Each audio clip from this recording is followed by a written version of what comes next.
Hello and good morning all of you. Friends, we have successfully completed 2 lectures on W.B. Yeats's poem The Second Coming, and we are on the next lecture with a new topic which we have to discuss about the poem. The topic which we are going to discuss today is not only related to literature, but also sociology, political science, history, etc. And the topic is Irish nationalism. Irish is something related to Ireland. Ireland is one of the parts of Great Britain, and W.B. Yeats was a native of this place.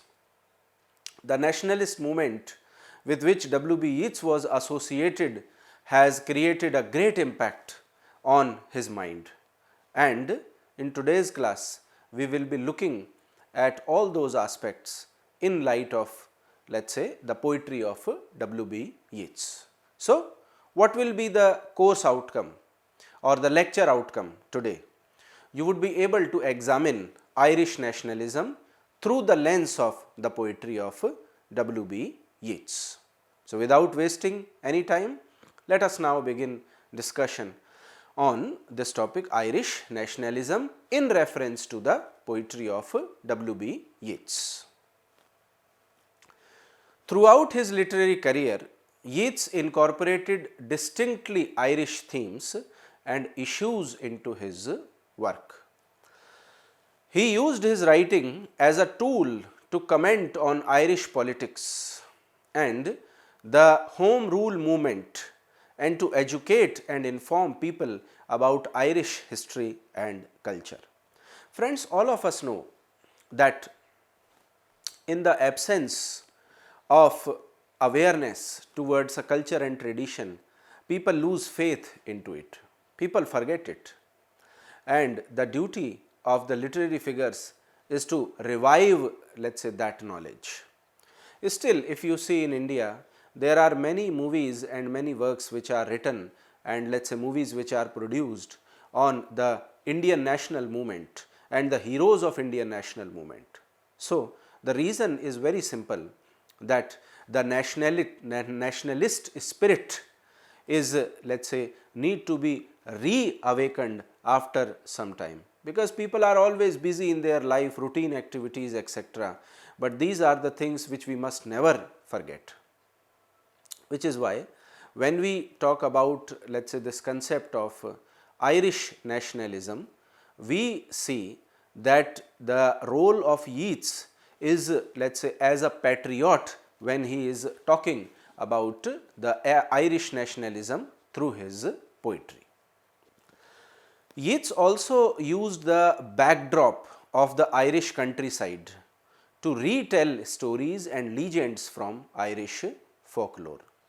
Friends, when we, let us say, talk about W.B. Yeats as a, let us say, person, we see that he has used the backdrop of Irish countryside, remote areas of Ireland, beautiful scenic beauty, and let us say all those things which are neglected because they are backward and they are not industrialized.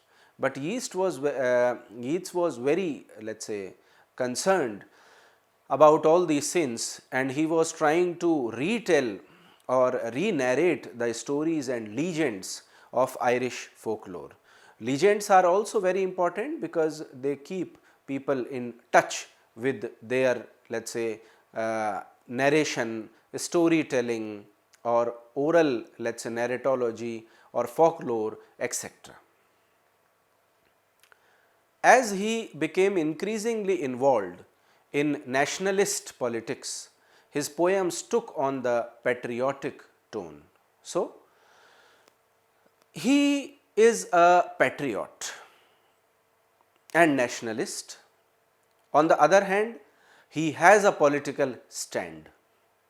So, the way, let us say, this person Yeats is dealing with literature is something which can create the political awareness in the mind of the common people of Ireland. Yeats addressed Irish politics in a variety of ways. Sometimes his statements are explicit political commentary, as in an Irish airman foresees his death, one of the titles of the works of Yeats, in which he addresses the hypocrisy of British use of Irish soldiers in World War I. So, now again friends, this is let us say very controversial, because Britain and Ireland are considered as one, and W.B. Yeats was the one who said that the Britishers considered themselves as superior to the Irish people because they were more developed industrially, and let us say they were more educated, they had exposure to the international trade and business, which is why they dominated the economic, political and social setup of Ireland, which is why it is important for all the, let us say, Irishmen, Irish people to raise a voice for their own, let us say, dignity, tradition and culture. Britishers at the time of First World War, as you know, that W.B. Yeats has seen First World War and the repercussions of it on the Irish society. So, he know very well that how in the World War I the hypocrisy of Britain was shown when it used the soldiers of Ireland to fight from the side of Britain. Such poems as Easter 1916 and In Memory of Eva Gore Booth and Con McEnwys addresses individuals and events connected to Irish nationalist politics, while The Second Coming and Leda and the Swan subtly include the idea of Irish nationalism. So, these are the titles of the famous works of W.B. Yeats: Easter 1916, In Memory of Eve Gore Booth and Con McEnwys, or let us say The Second Coming or Leda and the Swan. So, these are the, let us say, works which have changed the face of Irish nationalism, idea of Irish national politics. In these poems, a sense of cultural crisis and conflict seeps through, even though the poems are not explicitly about Ireland. So, when we, let us say, see about the Ireland, or let us say the images of Ireland, we understand that there is a cultural crisis, a conflict which is shown suggesting the Irish, let us say, movement, the Irish nationalism. By using images of chaos, disorder and war, Yeats engaged in an understated commentary on the political situations in Ireland and abroad. So, when we, let us say, look at the chaotic images which are visible in the works of W.B. Yeats, the disorder and the war which is, let us say, mentioned by Yeats in his works, we see that Yeats is actively engaged into the political situation of Ireland and abroad, and maybe the relationship between Ireland and England is also one of the concerns of Yeats. Yeats's active participation in Irish politics informed his poetry, and he used his work to further comment on the nationalist issues of his day. So, we can see that the way, let us say, Yeats has actively participated into Irish politics through his poetry, it was let us say new method of participating into your nationalist movement. So, this is something which is let us say one of the major issues of discourse into the nationalist issues of his day. So, let us now take up the different aspects of Irish nationalism which are visible in the poetry of W.B. Yeats. The first which we have to discuss is mysticism and the occult.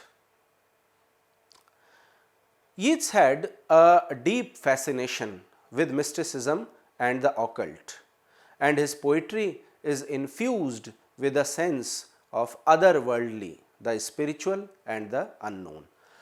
Friends, although Yeats was a realistic poet, but there is a different kind of mysticism visible in his poetry. The spiritualism which he has mentioned, or let us say the creation which he wished to do into his poetry is something which is a new kind of world. He want to set a new kind of system into the world with the help of his beliefs in Christianity. His interest in the occult began with his study of theosophy as a young man and expanded and developed through his participation in the Hermetic Order of Golden Dawn, the mystic secret society. Now, when we, let us say friends, look at the things which W.B. Yeats is trying to convey, we see that he is so much concerned about his study of theosophy, and he expanded and developed his ideas by participating in the Hermetic Order of Golden Dawn. This is a secret society at the time of W.B. Yeats, again talking about the mystic elements in the Indian society, in the British society, Irish society, and W.B. Yeats was very much concerned about those opinions. Mysticism figures prominently in Yeats's discussion of the reincarnation of the soul, as well as in his philosophical model of the conical gyres, used to explain the journey of soul and the passage of time and the guiding hand of fate. Now, when we, let us say, look at the mysticism which is created by W.B. Yeats, we can very well understand that Yeats is discussing the reincarnation of the soul in the sense of the second coming, the birth of Jesus Christ. On the other hand, he is also creating a philosophical model of conical gyres, which we have discussed in the last class. This is again a mystic, let us say, image, and he is using all these elements to explain the journey of the soul. Okay? So, the soul is, let us say, created as a journey in the, let us say, works of Yeats through these poems. The passage of time and the guiding hand of fate are the things which are in a way created with the works of Yeats. Mysticism and the occult occur again and again in Yeats's poetry, most explicitly in the second coming, but also in the poems such as Sailing to Byzantium and the Magi. Friends, it is not that Yeats has only used this concept of occult or mysticism in this poem Second Coming, which we are discussing let us say in this lecture, but other than that, in the poems, famous poems of Yeats, which you must read to understand his philosophy, like Sailing to Byzantium and the Magi, Yeats has talked about the similar kind of experiences. The rejection of Christian principles in favor of a more supernatural approach to spirituality creates a unique favor in Yeats's poetry that impacts his discussion of history, politics and love. Now, friends, when we look at the poetry of Yeats and the Christian principles which are favoring supernatural approach to spirituality, we see that Yeats's poetry is rejecting or denying those concepts. On the other hand, Yeats is trying to create a unique kind of concepts into his poetry which are related to history, politics and love. So, we can say that the poetry of W.B. Yeats is something that is a mixture of various elements, let us say various kind of subjects. The next point, which is a point of discussion into the Irish nationalist zeal of W.B. Yeats, is the Irish myth and folklore and how he has used them into his poetry, and he is trying to create an environment of nationalism through those images. Yeats's participation in the Irish political system had origins in his interest in Irish myth and folklore. So, through let us say the Irish myths and folklores, W.B. Yeats is trying to participate into the myth and folklore of his country. Irish myth and folklore had been suppressed by church doctrine and British control of the school system. So, earlier, let us say prior to W.B. Yeats's concepts, these concepts were, let us say, related to the church doctrine and the British control of a school system, how the Britishers were controlling that. or how the church was controlling these myths and beliefs, something which should not happen, but it was actually happening. Yeats used his poetry as a tool for re-educating the Irish population about their heritage and as a strategy for developing Irish nationalism. When we, let us say friends, look at the poetry of Yeats, we see that he is trying to use the poetry as a tool to re-educate the Irish population. The people have, let us say, decreased their awareness towards their culture, and Yeats wished to let us say do a moral duty by including all these things into his poetry. Yeats wanted to create a new concept about heritage, Irish heritage, and the developing Irish nationalism was one of the major concerns of his ideology.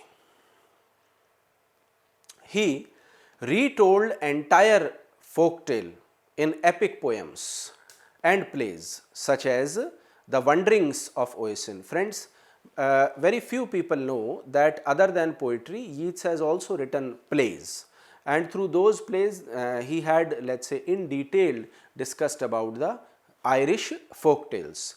Take for example this one, The Wandering of Oisin, which was published in 1889, and The Death of Cuchulainn, which was published in 1939.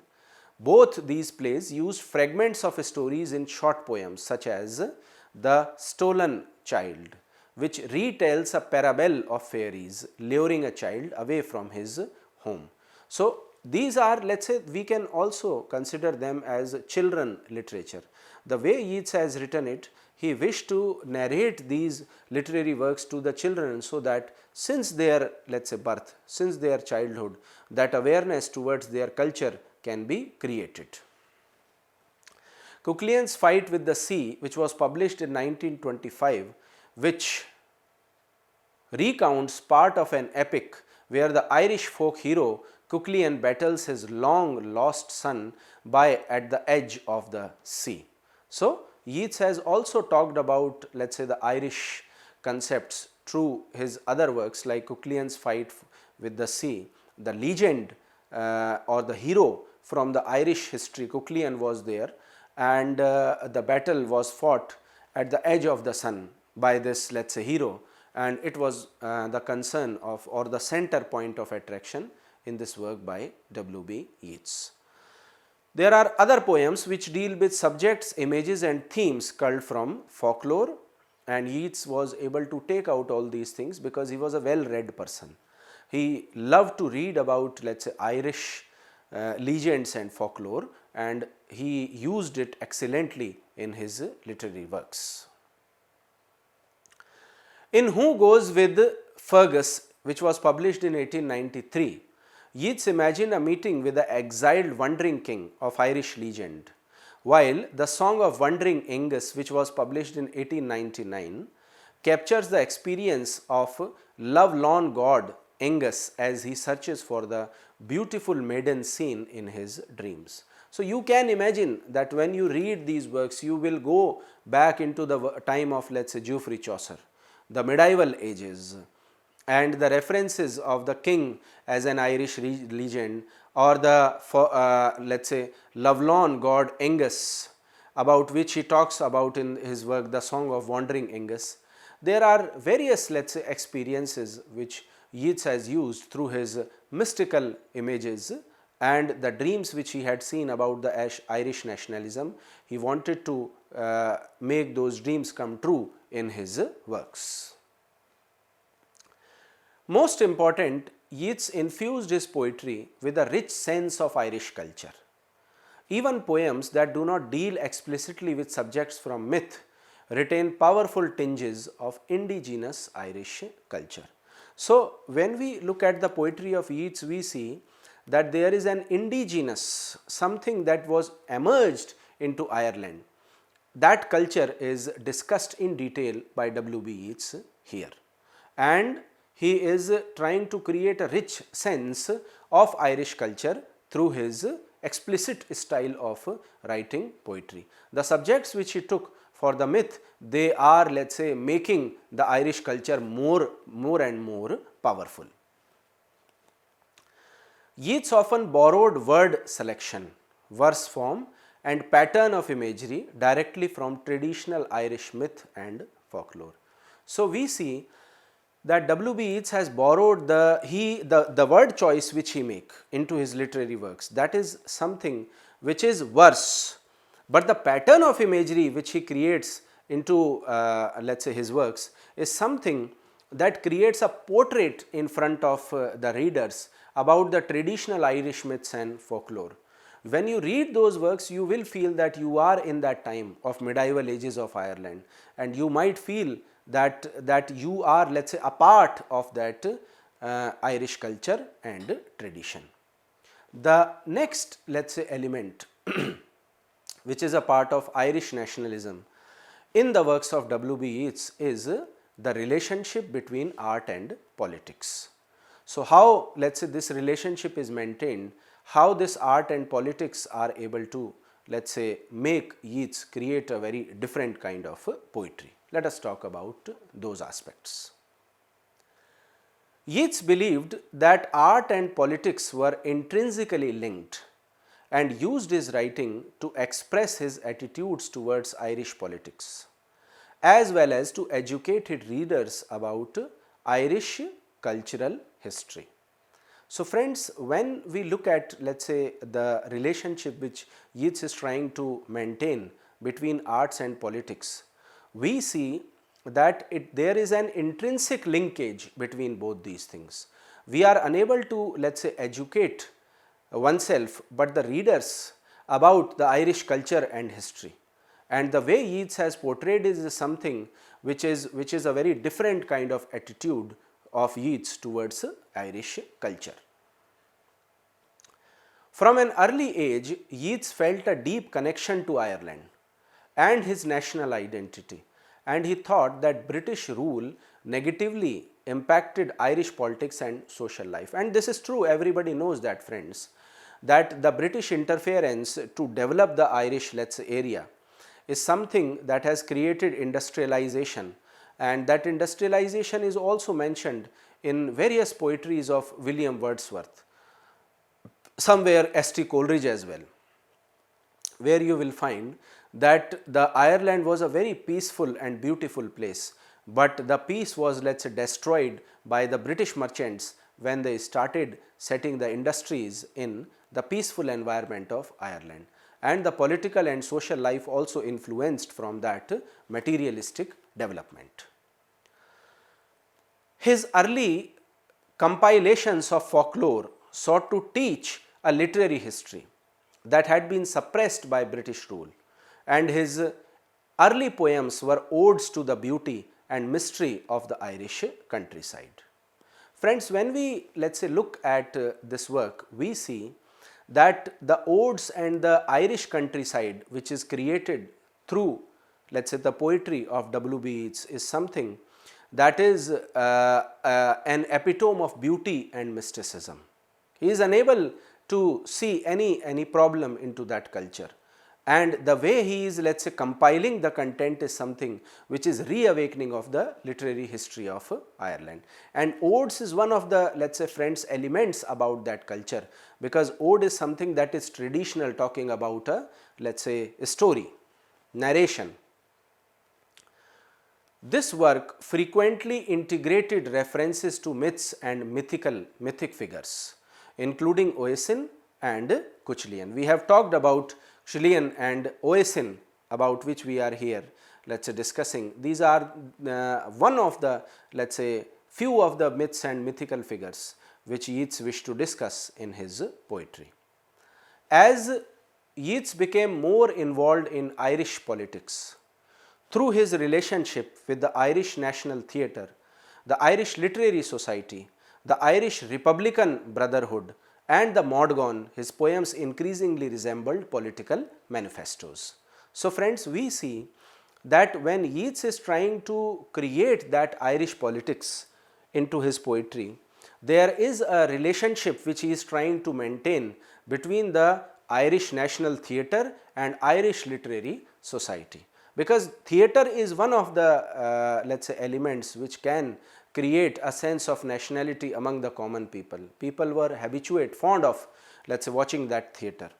So, the Irish Literary Society and Irish Republican Brotherhood were one of the major concerns of Yeats, and his other concern, as all of you know, that he has a beloved Morgon. He had talked about her a lot in detail in his poems, and his poems are increasingly resembling the political manifestos which are, let us say, affecting, which are influencing the Irish society. Yeats wrote numerous poems about Ireland's involvement in World War I. Friends, this is again another element about which Yeats has talked a lot in detail in his poetry, and that is the, let us say, involvement into World War I by Ireland. How, let us say, Ireland explains that what is going to happen into all those incidents. Yeats believed that art could serve a political function. Poems could both critique and comment on political events as well as educate and inform a population. So, friends, we see that the way the politics function into any country, we are here specifically taking the example of Ireland, we see that in the limelight of those let us say political scenarios, poems can both critique and comment on the political events. Poem is one of the, let us say, strong elements into creation of discourse against any, let us say, political setup. And on the other hand, poetry is also one of the major modes to educate and inform the population about what is happening into the society. So, in this way we can understand that Yeats knew very well what is the power of poetry, and through this poetry, through his poetic craftsmanship, he was able to create the zeal of Irish nationalism, and we can say that Yeats' work created a renaissance period in the Irish national theatre and Irish poetry, and thus the duty which he had served to Ireland as a native of Ireland is completely fulfilled. I must let us say suggest you that other than the concept of second coming, you must also look at the other mythical concepts which W.B. Yeats has created through his works, and you more and more you let us say read this poet, the more you would be in a position to appreciate him, his ideology, his talent and his beliefs. So, I think that you now understand that Yeats was a true nationalist, and the way he has written poetry and the way he talked about Irish nationalism is, let us say, his duty which he has completely fulfilled. That is all for, let us say, today's class. The next class will be the, let us say, last class of this lecture, this unit 14, and in that class we will also complete our course. That is all for today. Thank you for listening.